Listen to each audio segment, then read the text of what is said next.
Hello everyone, today I want to talk about something really dear to me, which is what's happening right now in storytelling, in art in general actually, which is the impact that AI is having in our life in general.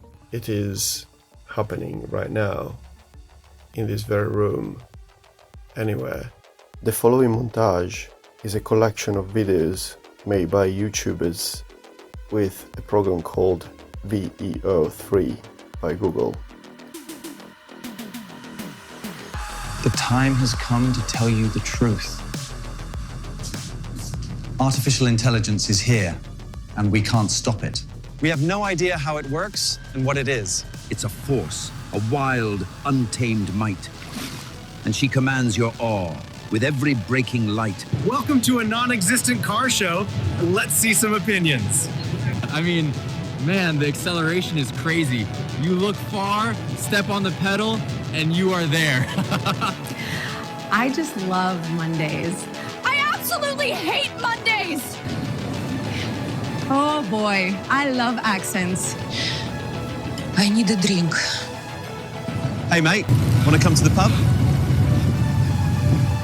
How does Tom Cruise do this? This is fine. I have the high ground. Don't try it. You underestimate my power.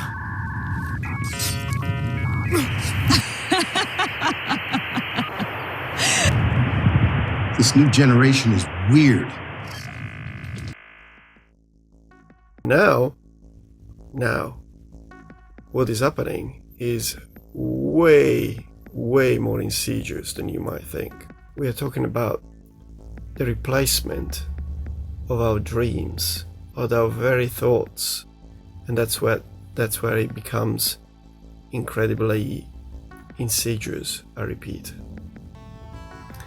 Now, why I'm saying this is because nowadays the AI can almost replace what we were doing before. So everything to do with paintings, everything to do with the writing world, poetry, something that only human beings could do.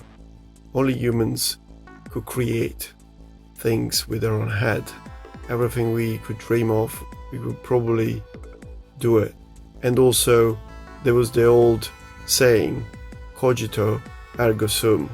I think, therefore I am.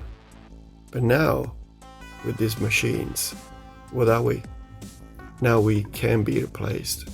In literature, in films, and in other departments, we've been talking about AI and anything connected to robots and that sort of stuff, also for many years.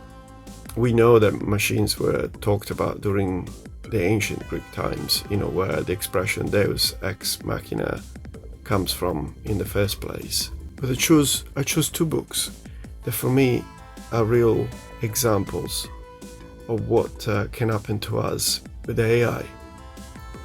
One book is this one, Never Let Me Go,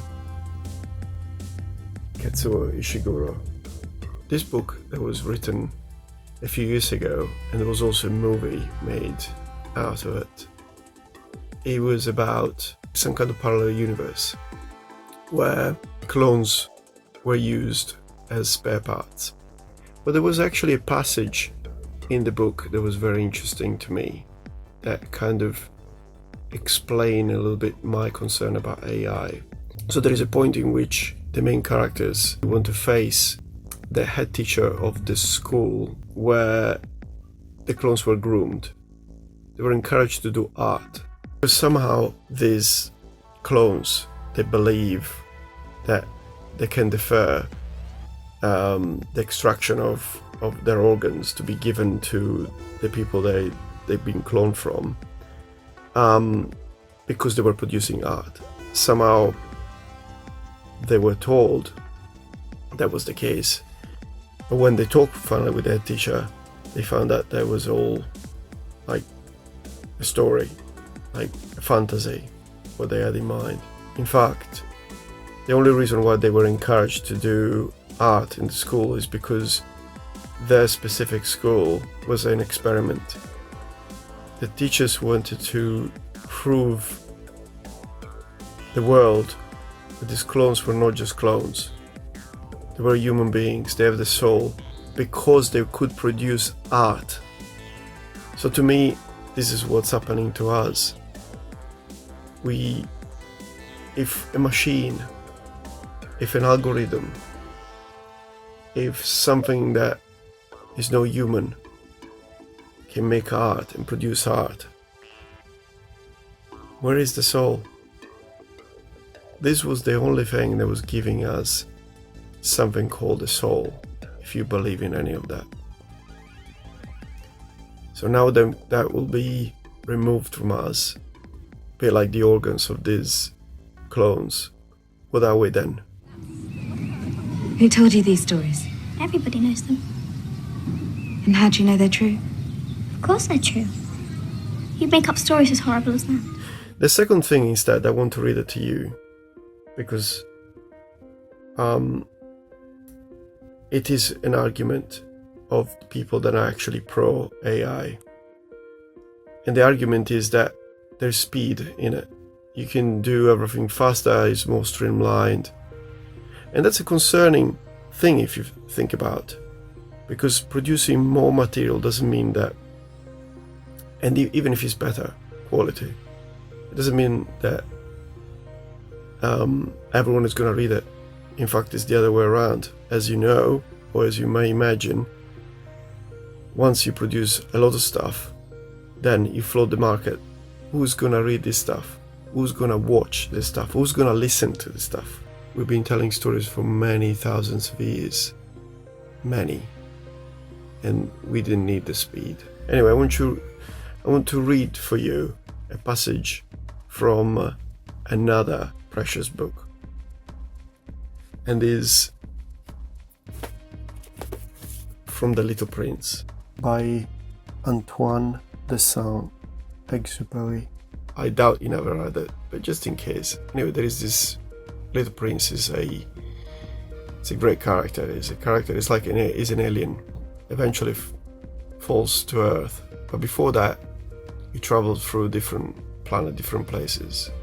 Amongst the people that he meets this person that I want to read you about, because this person, it's really the epitome of the speed that I was talking about. So let me find it for you. "Good morning," said the little prince. "Good morning," said the merchant. This was the merchant who sold pills that had been invented to quench thirst. You need only swallow one pill a week and you feel no need of anything to drink. "And why are you selling those?" asked the little prince.